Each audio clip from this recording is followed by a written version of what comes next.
Bonjour tout le monde, on se retrouve aujourd'hui pour la vidéo spéciale en fait de chaque mois. Donc à quoi j'ai joué au mois de décembre dernier, donc 2022. Très grosse pile de jeux joués, quelques jeux solo, quelques jeux un peu plus simplistes.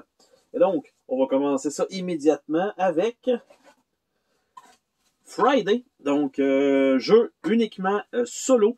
Genre de deck building, en fait, ouais, si on veut, dans lequel on doit combattre, on va dire, des événements. Du moins, combattre, ouais. Du moins, il faut essayer de surpasser, de régler, bref, plein de capacités, mais en fait, c'est juste de faire des additions de chiffres pour réussir à avoir un chiffre égal ou plus à ce qui est marqué sur la carte. Donc, on s'en fout un peu. Mais bref, un petit deck building super sympathique avec quand même assez de rejouabilité avec je vais dire, les ennemis à la fin qui sont différents à chaque partie. Le reste, évidemment, comme c'est un deck building, ce que vous allez mélanger en fait, c'est mélanger à peu près à chaque main, on va dire ça comme ça, là, mais pour ceux qui ont déjà joué, vous comprenez qu'est-ce que je veux dire par là. Ben, ça va être évidemment différent. Il faut retirer les petites cartes qui valent absolument rien dans le deck pour avoir les meilleures cartes. Et malgré tout, deux superbes défaites back-à-back, dont une que je me suis dit, si j'avais eu un jeton de vie supplémentaire, où est-ce que ça m'aurait rendu? Et en fait, j'aurais gagné la partie. Mais c'est considéré une défaite parce que je n'avais pas ce point de vie-là. Mais je dois dire que de faire ces 40 points, 60 points de dégâts, 60 en termes de valeur, c'est beaucoup. Là. Ça vous prend pratiquement l'entièreté du deck. C'est incroyable. Donc, Friday, super sympathique. Ça fait quand même un petit moment que c'est sorti, mais en tout cas, bref, toujours très bien.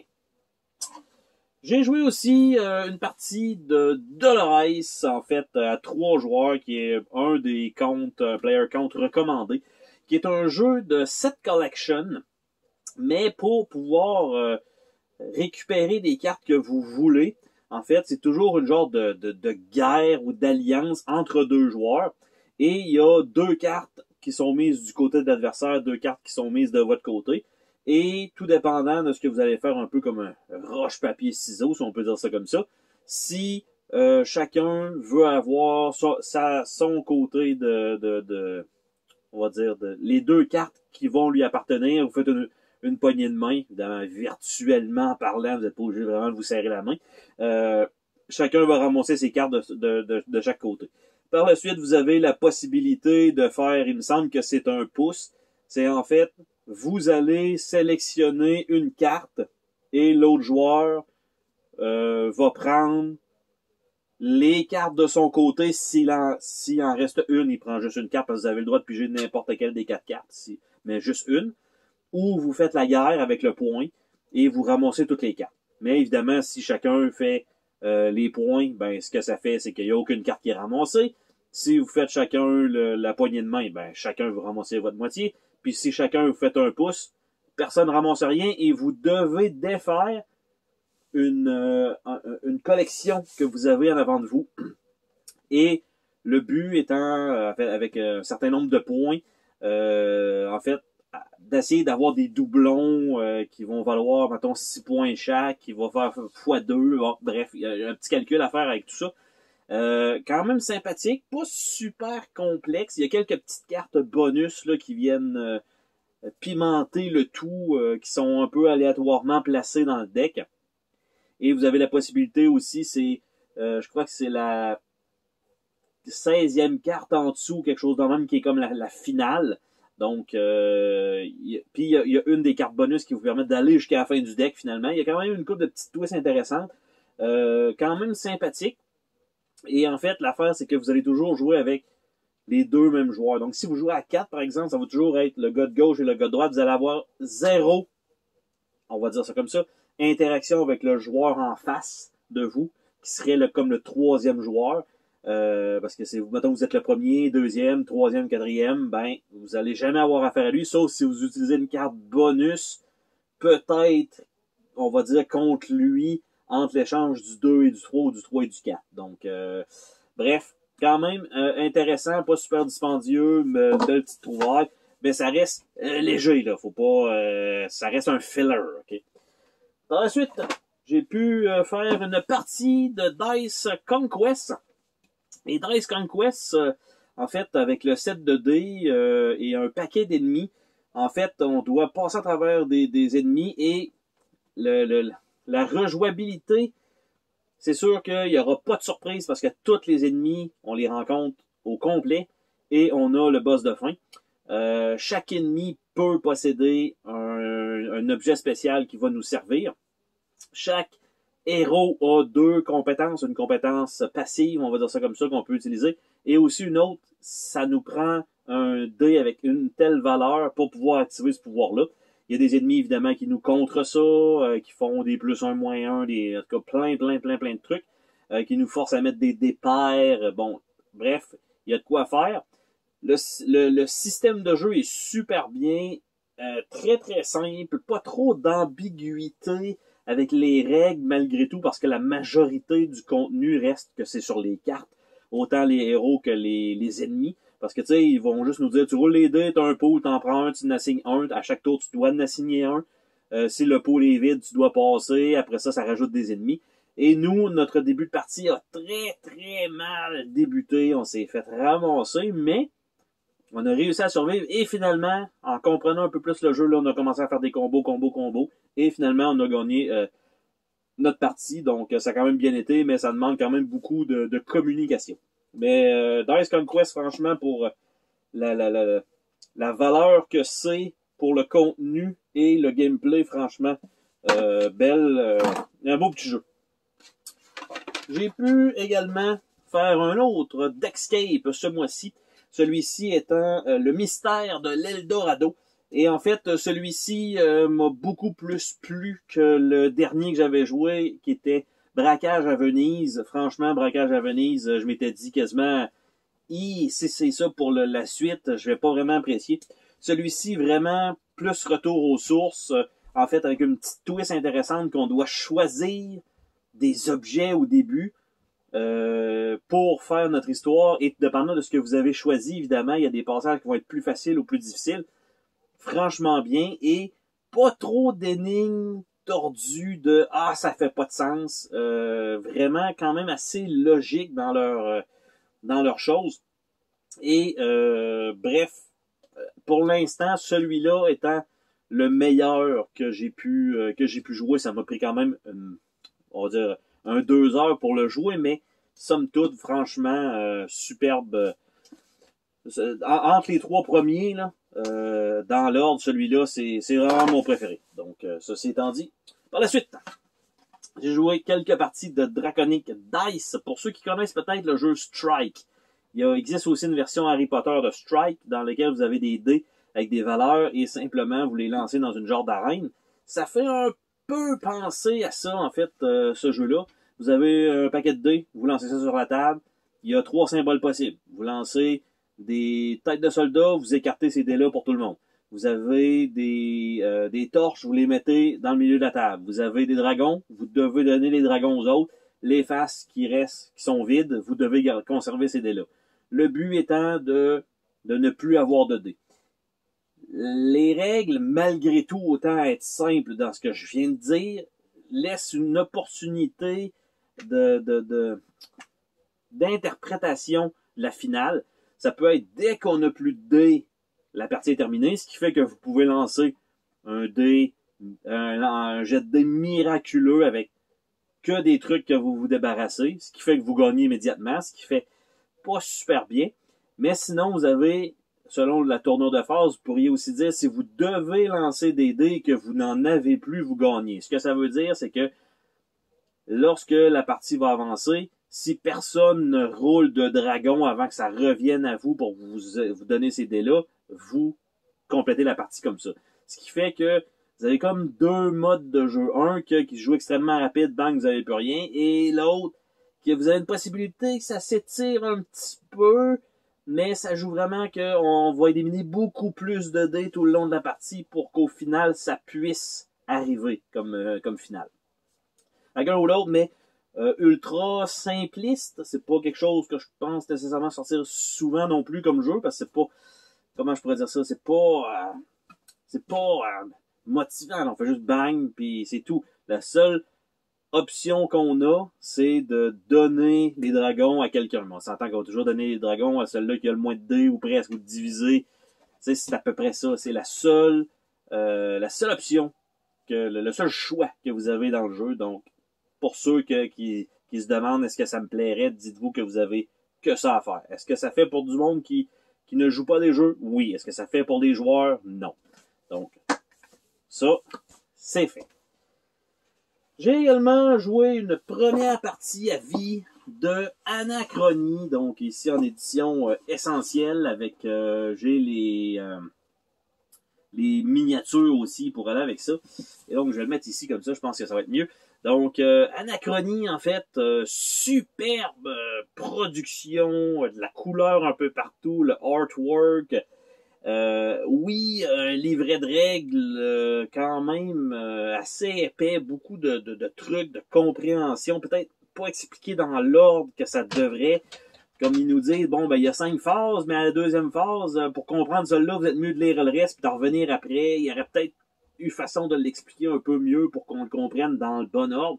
Mais ça finit par cliquer, dans lequel on va chercher des ressources dans le futur, ou dans le passé, je me rappelle plus exactement bien, mais qu'on les ramène et qu'on doit aller les reporter. Mais si on va les reporter, ça nous rapporte des points. Mais si on ne va pas les reporter, à la fin de la partie, on a quand même l'opportunité de le faire, mais sans que ça nous rapporte des points. Bref, beaucoup de petits twists comme ça, avec un plateau avec des emplacements limités pour les joueurs. Toujours la possibilité d'aller copier ces actions-là.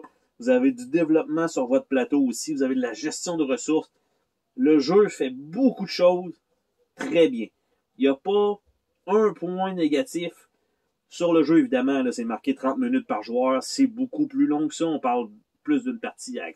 On était 3, ça a duré quoi? 5 heures peut-être, évidemment, avec l'explication des règles.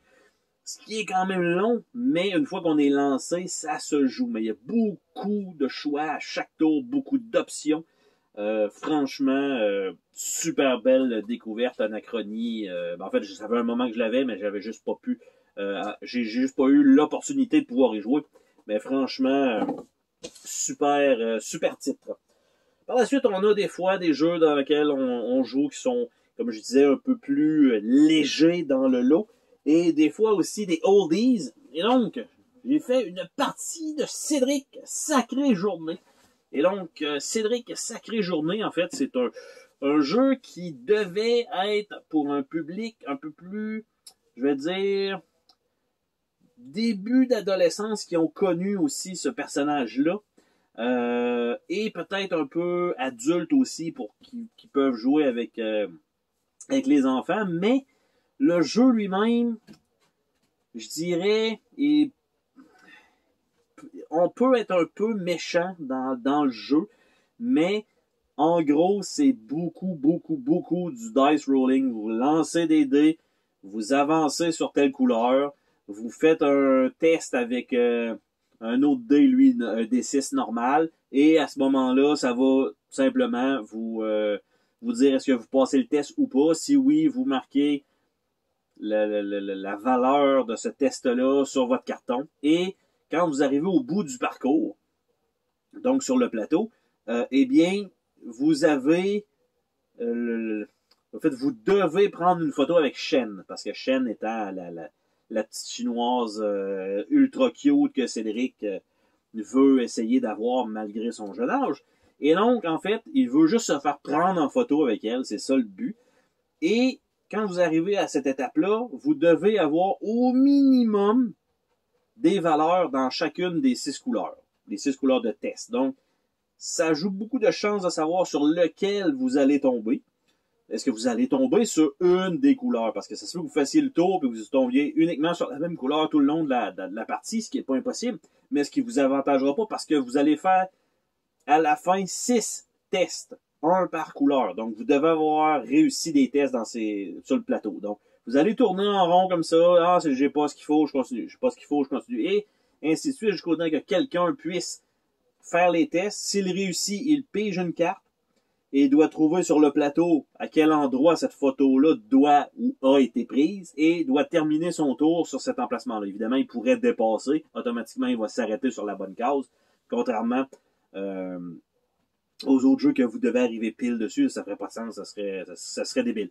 Mais, avec tout ça, c'est juste une question de chance il va avancer rapidement ou pas, ce qui permet de faire un petit peu, les autres joueurs peuvent essayer de vous rattraper un peu, mais avec tout ça, vous avez des cartes qui vous permettent d'augmenter vos bonus pour le lancer de dés que vous devez jouer avant de lancer les dés, plutôt pénible, et vous avez aussi la possibilité de retirer 2 points d'une couleur à quelqu'un. Donc, évidemment, on s'entend que ces cartes-là, vous allez quelqu'un qui devrait arriver proche de la fin, qui a 3 comme valeur, sur une de ses capacités, vous faites, finalement, moins 2, fait qu'il se ramasse avec 1, il faut qu'il roule 1 sur son dé, ça fait, c'est ultra difficile, c'est pas impossible, mais c'est ultra difficile à avoir. Et donc, c'est ce que vous devez faire, mais malgré tout, dans toute cette, on va dire, cette frénésie-là de lancer de l'aléatoire et tout ça, reste que vous pouvez discuter en même temps, c'est assez simple, mais il y a quand même une carte qui est de photo que on n'a pas trouvé sur le plateau. C'est comme si ça n'avait jamais été fait. Donc, il y a une carte qu'on sait pas. On sait pas. On a regardé à savoir c'était où pour savoir à peu près, à la fin de la partie, OK, où est-ce qu'on doit s'arrêter. Évidemment, il y a des cartes qui sont beaucoup plus avantageuses parce qu'ils se retrouvent beaucoup proches du début du parcours que de la fin. Mais il y en a une qu'on n'a pas trouvée. Donc, qu'est-ce qu'on fait avec cette carte-là? On sait pas. Si on trouve pas on en repige un autre. C'est un peu dommage pour ça. Mais bref, Cédric, ultra simple comme jeu, pas super difficile. Mais encore là, un thème qui est pas nécessairement qui va plaire à tout le monde, bien sûr. Un genre de personnage de bande dessinée, si vous le connaissez pas, ça part déjà mal. Vous avez pas nécessairement cet intérêt-là vers ce personnage-là, mais bon. Ensuite, j'ai joué aussi un jeu qui s'appelle Virage serré. Et donc, Virage serré, normalement, est un jeu de 5 à 10 ans. 5 à 10 ans. Okay? Je prends quand même la peine de 5 à 10 ans. Donc, évidemment, mon âge, ça dépend des fois, l'âge mental peut être à peu près dans ces alentours-là, mais normalement, c'est pas un jeu d'adulte. On va dire ça comme ça. De 2 à 4 joueurs. Et, en fait, ce jeu-là, Virage serré, ce que c'est, OK? C'est, comment je pourrais bien indiquer ça? Vous avez, c'est une activité. C'est pas un jeu, c'est une activité. Parce qu'en fait, vous avez 4 modes de transport. Patin à roue alignée, vélo, moto, Formule 1. C'est vraiment à l'extrême. Et chacune des moyens de transport a un groupe de dés. Le patin à roulette a un seul D6, mais en fait qui est un D3. Vous avez 2-1, 2-2, 2-3. Donc ça avance vraiment pas vite. Par la suite, après ça, le vélo, lui, il a un D6. Par la suite, après ça, la moto a un D6 et un D3. Et le dernier, la Formule 1, a 2 D6. Et tout ce que vous devez faire, c'est atteindre le propre but de votre propre moyen de transport. Et quand le premier joueur qui atteint sa destination, en fait, l'a atteint, tous les joueurs, finalement, retournent au départ du parcours. Et le premier arrivé gagne. Donc, ce que ça veut dire, c'est que quelqu'un va rouler extrêmement fort en début de partie et se rend à son point extrêmement rapidement. Pendant ce temps-là, vous, de votre côté, vous roulez des très petites valeurs. Vous avancez vraiment pas super rapidement. Par la suite, quand c'est le temps de revenir, lui, il se met à rouler des tout petites valeurs, ce qui fait que ça lui prend une éternité à revenir et vous roulez des grosses valeurs, simplement, vous finissez et vous gagnez. Normalement, c'était calculé pour que chaque véhicule ait la même probabilité de victoire, ce qui est probablement possible, ok? Je ne vais pas m'embarquer là-dedans, savoir si c'est vrai, si c'est pas vrai. Il semblerait. Mais, le seul choix que vous avez, et encore là, je dis choix, dans toute la partie, c'est le véhicule de départ. C'est tout.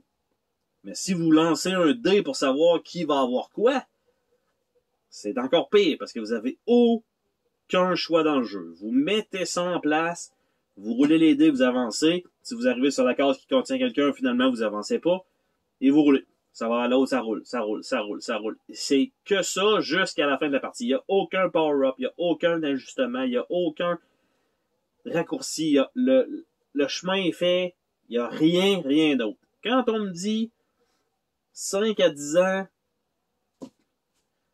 le 5 ans, je peux comprendre, il va, mettons, avancer ses dés, il va avancer sur le plateau, peut-être, mettons, celui avec les 2d6 par groupe. Il va avancer son premier dé, puis ça, il va avancer son deuxième dé, au lieu de faire la somme des deux pour que ça soit beaucoup plus logique et plus rapide.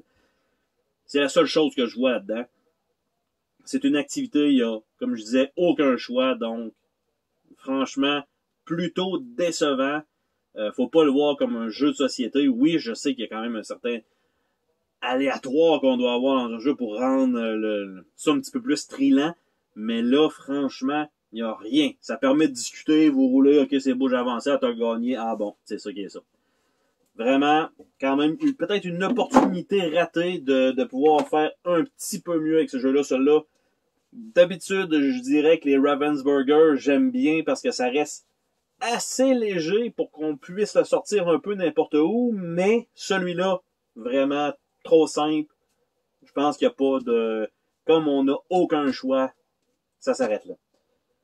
Également, dans la même lignée un peu de vieillerie, j'ai joué une partie de The Robin Hood Game. Et là, il faut faire attention parce qu'il existe aussi un jeu que je vois en haut, qui est Robin Hood de Ravensburger. Il y a aussi un autre Robin Hood qui existe, mais celui-là, c'est vraiment une vieille version, vous voyez la boîte, qui est un spin and move. Donc, déjà en partant, vous vous doutez que ça sera pas super beau comme critique.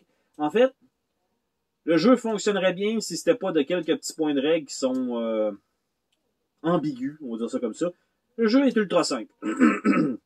Vous avez, première section, première partie du jeu, vous devez ramasser des jetons d'or, que vous ne voyez pas les valeurs, qui sont de 1 à 6, il y en a 6 sur le plateau. Et vous devez ramasser pour une valeur de 5. Donc, si vous ramassez le jeton 5, vous êtes prêt. Donc, ça vient de se terminer là. Vous avez le spinner. Des valeurs de 1 à 6. Parfait. Vous pouvez partir d'un côté comme de l'autre sur le trajet, pas de problème. Vous devez, si vous arrivez sur un emplacement où il y a des pièces d'or, vous arrêtez directement, vous ramassez la pièce d'or. That's it. Assez simple de même. Et vous la gardez, évidemment. Personne ne sait qu'est-ce que vous avez récupéré. Bien sûr, si vous êtes en train de courir après une autre pièce d'or, les gens peuvent se douter que vous n'avez pas 5 en valeur. Ils savent pas lequel, mais bon. C'est pas indiqué que si vous avez une valeur de 5, vous devez arrêter de ramasser des pièces d'or. Ce qui fait que vous pourriez ramasser le 4, 5, 6 sur un beau chemin. Et l'autre d'après, en fait, si vous jouez à plusieurs, va avoir beaucoup de difficultés à ramasser 5. Bref, vous devez faire ça. Sur le spinner, vous avez 2 emplacements. Il y en a un qui fait 3 dans la direction sur laquelle vous vous en alliez, puis moins 3. En fait, vous reculez de 3 cases dans la direction sur laquelle vous venez d'arriver. Ce qui fait que, sur le départ, si vous roulez ça, c'est pas indiqué, alors faites-le. Donc, est-ce que je dis, je devais aller par là, finalement, je vais aller par là? À cause, tu sais, ça fait, on s'entend. Ça, c'est des réflexions de gamer. Parce que personne va se poser la question, ils vont juste démarrer, ils vont faire 3 dans, mais c'est pas indiqué. Donc, il y a quand même une couple de trucs comme ça. Après ça, si vous reculez avec le moins 3, est-ce que vous ramassez les pièces d'or? Est-ce que vous pouvez arrêter sur un emplacement de pièces d'or? C'est pas indiqué qu'on ne peut pas. C'est pas indiqué de se téléporter de 3 cases. Donc, théoriquement, on pourrait arrêter, comme quand on fait un mouvement vers l'avant. Donc, ça rajoute un peu d'aléatoire là-dedans, mais c'est pas indiqué. Donc, encore là, réflexion de gamer pour essayer de punir ou pas le plus possible. Et, une fois que vous avez votre argent, première partie du jeu, vous devez simplement vous rendre aux abords du plateau et monter sur l'insert de jeu, qui est vraiment ça, qui est un chemin qui se rend au milieu de l'insert et vous terminez la partie là. C'est pas indiqué qu'on doit arriver égal, il me semble. C'est pas indiqué qu'il faut arriver sur la dernière case, c'est juste se rendre. Donc, ça rajoute encore une fois une petite ambiguïté de est-ce qu'on doit dépasser, est-ce qu'on doit arriver flush. Bref, c'est pas super important. Et il y a là, encore une fois, une seule petite case qui est reculée d'un certain nombre de cases. Mais l'affaire, c'est que si vous ramassez une telle case qui vous fait reculer de 3, si vous ramassez un reculé de 3, est-ce que, vu que je dois aller dans la direction opposée dans laquelle je m'en allais, est-ce que ça veut dire que je réavance de 3? Vous voyez le genre? Bref, c'est pas censé être un jeu difficile. Il y a quelques petits questionnements comme ça qu'on peut se poser, ce qui fait illogique. Il y aurait peut-être besoin d'un petit travail de réflexion pour les règlements, mais somme toute, je pense que probablement en famille, c'est relativement simple. Un petit peu de, j'aime appeler d'enculus, juste pour titiller un petit peu, dire ah finalement je t'ai volé la pièce juste avant. Mais après ça, une fois que vous arrivez aux abords du plateau, ben vous remettez les pièces face cachée où vous voulez. Donc, vous pouvez aider un joueur en les mettant proche de lui. Vous pouvez nuire au joueur en les mettant loin. Bref, il y a quand même un petit quelque chose à faire là-dessus. Mais vous pouvez aussi tout ramasser les pièces si vous êtes chanceux, évidemment. Et personne ne peut vous les enlever tant aussi longtemps que vous ne changez pas de section de jeu. Donc, il y a un petit quelque chose à faire là-dessus, peut-être de pouvoir voler les pièces aux autres. Bref. Mais le livret d'instruction est quand même assez clair sur la façon que ça fonctionne, malgré les petites ambiguïtés. Et c'était indiqué, il y a une partie pour adultes, puis il y a une partie pour les enfants. Donc, il y a une partie, un concept qui est détaillé pour l'adulte dans le livret d'instruction. C'est un peu n'importe quoi. C'est la première fois que je voyais ça de ma vie. Et donc, c'était le petit Robin Hood Game. Donc, quand même, je m'étire un peu, mais c'est pas grave. Vous êtes encore là, c'est parfait. Après ça, j'ai pu jouer une première partie de Forgotten Depth. Et les règles, elles sont velues. Oh ouais. C'est ultra épais. C'est écrit petit.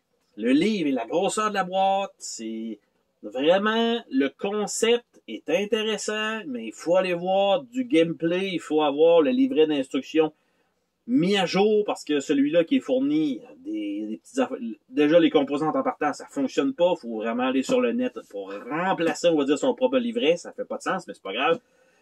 Déjà en partant, et des erreurs, il y en a. Là. Et là, vous avez une phase d'exploration avec votre personnage et dans un écosystème que vous avez décidé, par exemple, il y a 3 grades, 3 niveaux qui sont de plus en plus difficiles.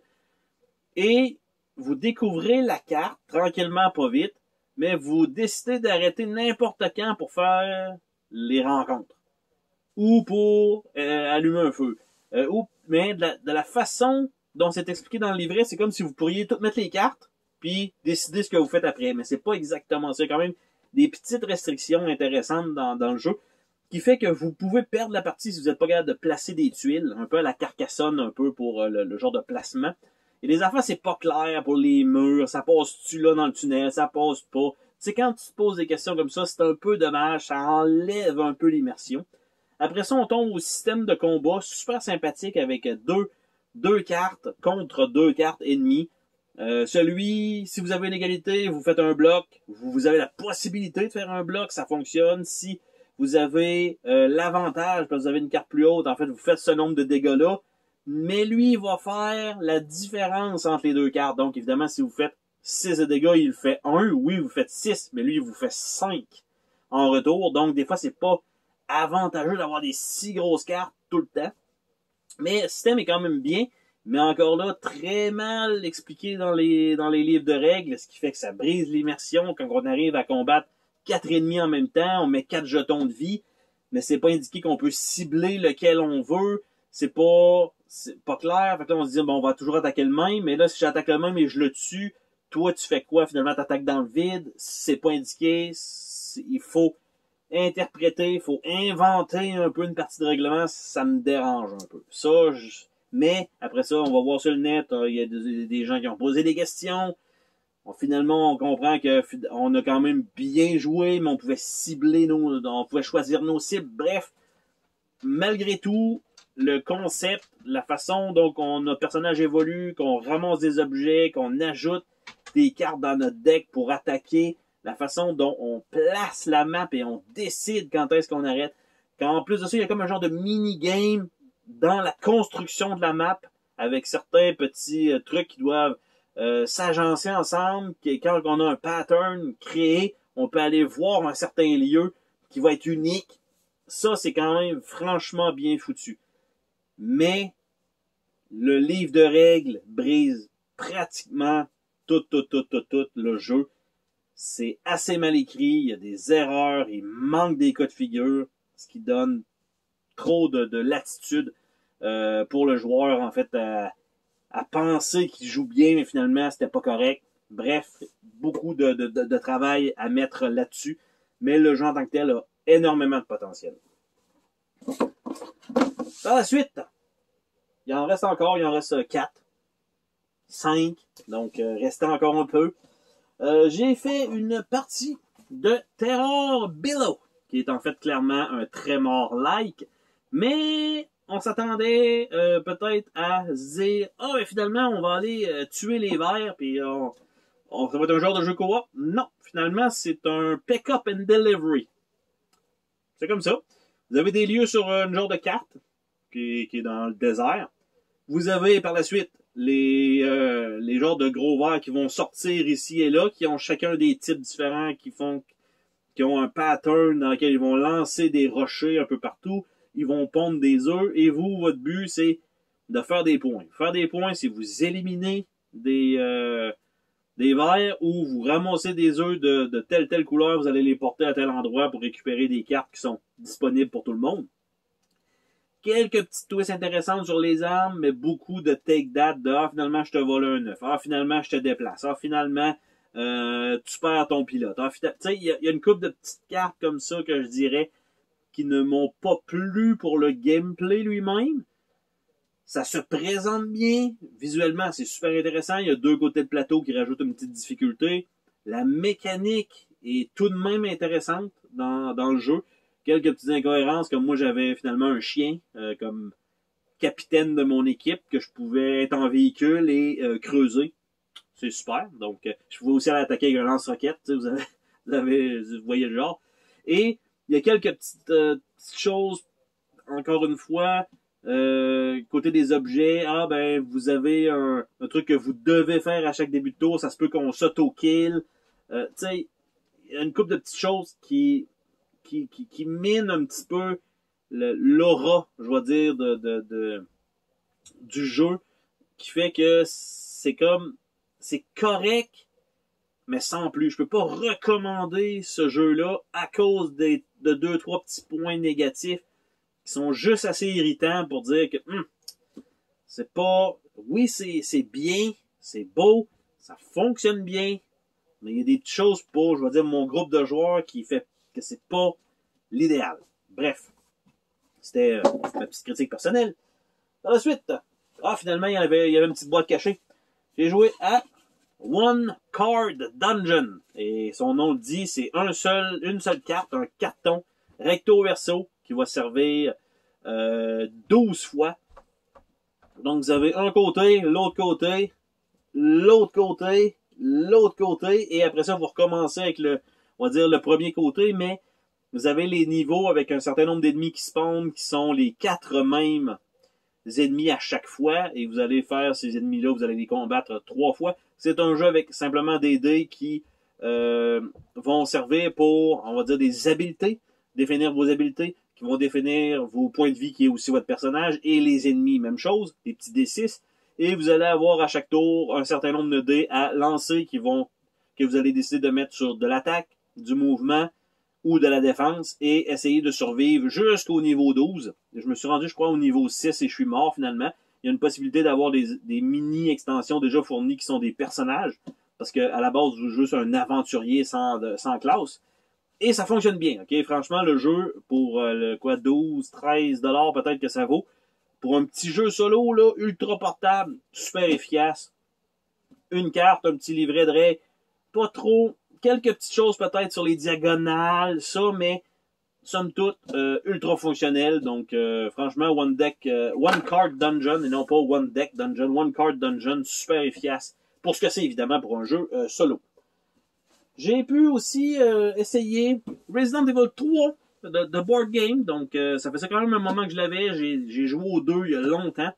Le 3 raffine une couple de petites choses dans le gameplay. Quand même assez efficace. Malgré tout, ça reste que quand vous allez attaquer les ennemis, ça reste des dés.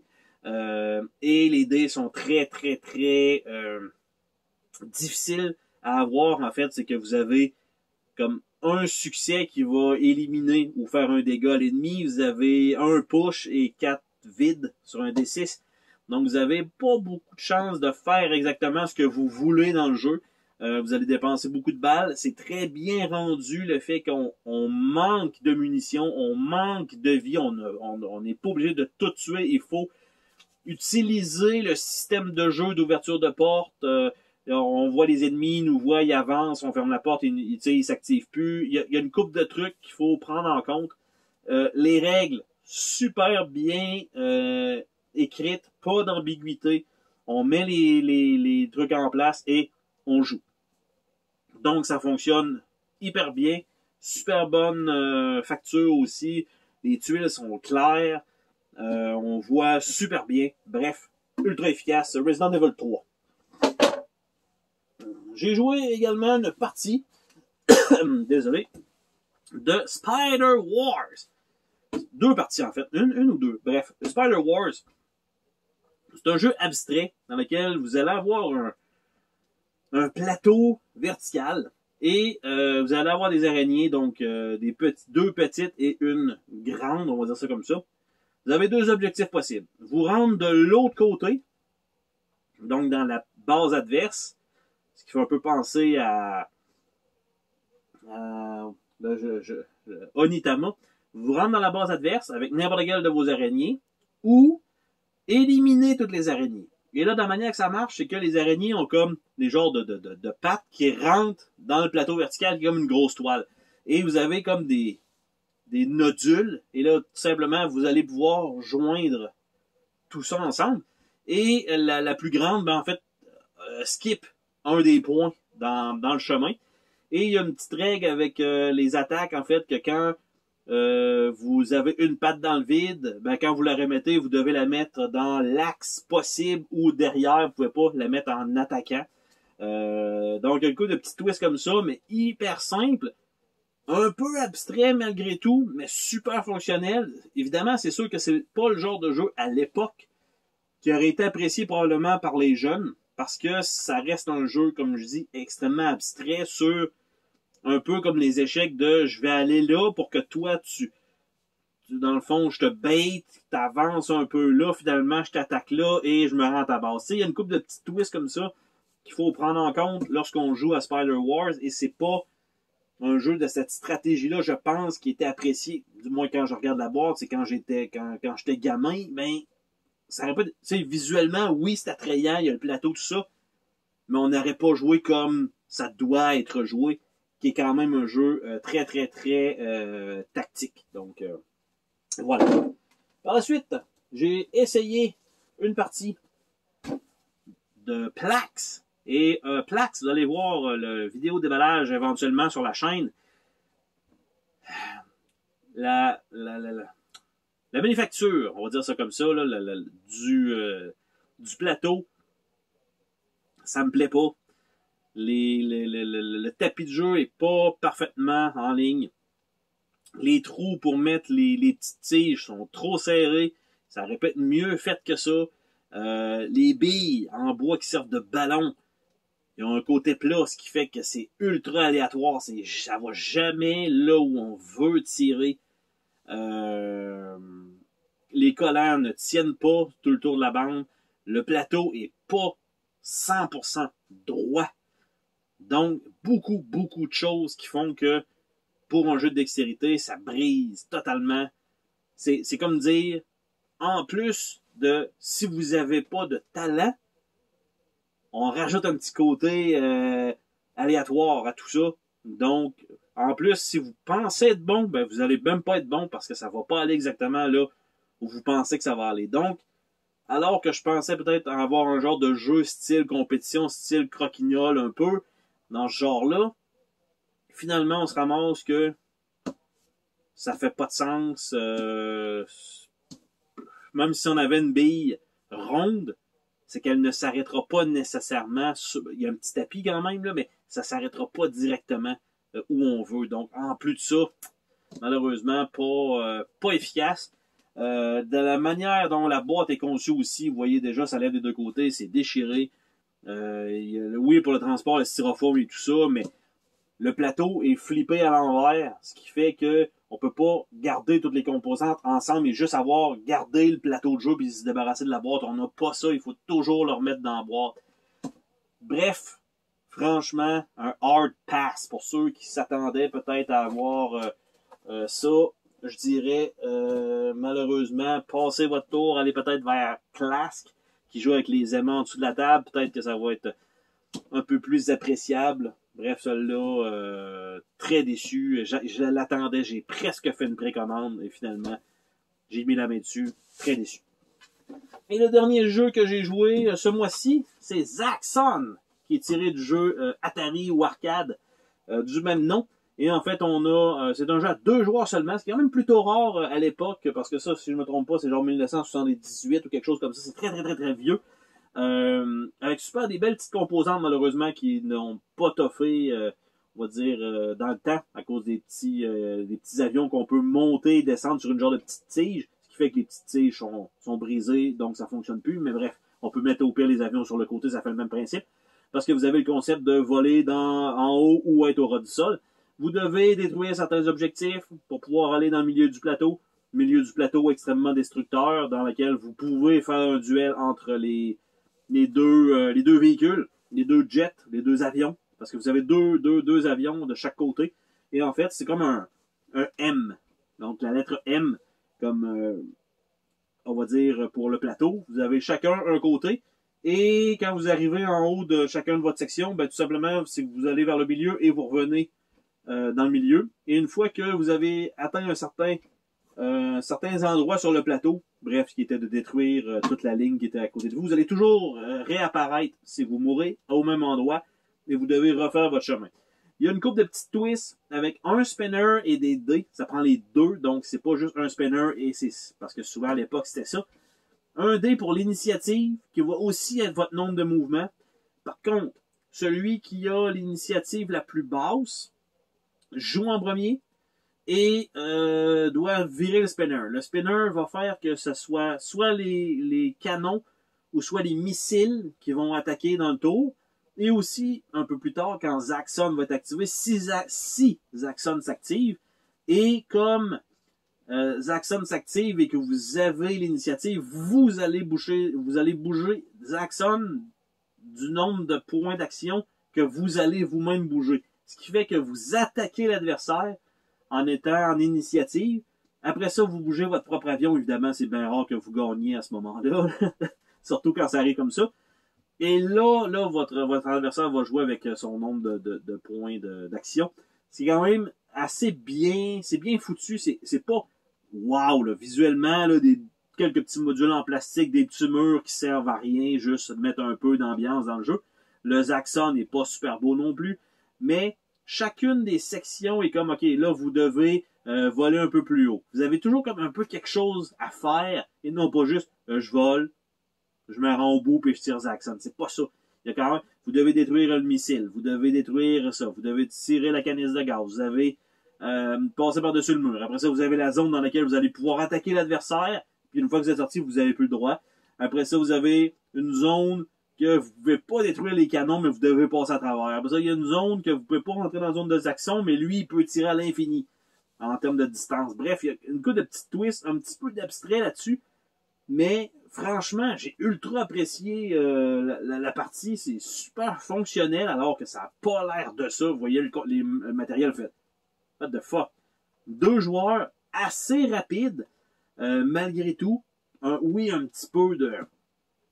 Même pas de take that, parce que vous devez vous bouger Zaxxon si vous êtes un peu en retard, on va dire ça comme ça. Bref, super fonctionnel. Ou vous vous avantagez, parce que vous l'avancez en avant de vous et vous faites un tir. Bref, il y a quand même une couple de petits twists intéressants.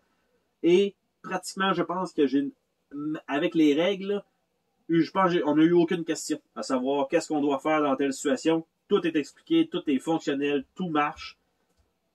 surprenant, surprenant. Franchement, là, pour un jeu d'une époque comme ça, en se disant souvent, c'est juste, on brasse les dés, on avance et on subit ce qui est sur la case.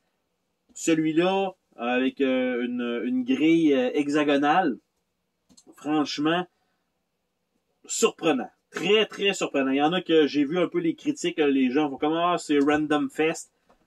Oui, un peu sur certaines choses, ça viendrait au même de dire on flippe une carte, ah, c'est missile qui attaque, ah, finalement, c'est mitraillette qui attaque, ah, finalement, tu sais, oui, mais c'est parce que c'est un spinner. Visuellement, c'est un spinner, mais vous pourriez le remplacer par n'importe quoi d'autre, ça ferait le même effet. Donc, franchement, Zaxxon, super belle surprise ce mois-ci. Donc, ça faisait le tour. Beaucoup de jeux joués, vous avez vu. Il y en a eu vraiment, vraiment beaucoup. Probablement que janvier va peut-être en avoir un petit peu moins que ça. Là, il y en a eu vraiment, vraiment beaucoup. Donc, sur ça, ben, je suis bien content que vous ayez resté jusque-là, jusqu'à la fin. Donc, un grand merci. Vous pouvez toujours laisser un petit like de soutien. Vous pouvez également lâcher des commentaires s'il y a des jeux là-dedans que vous avez apprécié, des jeux que vous détestez là-dedans, des jeux que vous n'êtes pas d'accord avec mon opinion. Bref, n'hésitez pas à ça. N'oubliez pas non plus, vous pouvez toujours vous abonner si vous appréciez ce genre de contenu. Il y a évidemment beaucoup de déballage qui vous permet de voir un peu les composantes.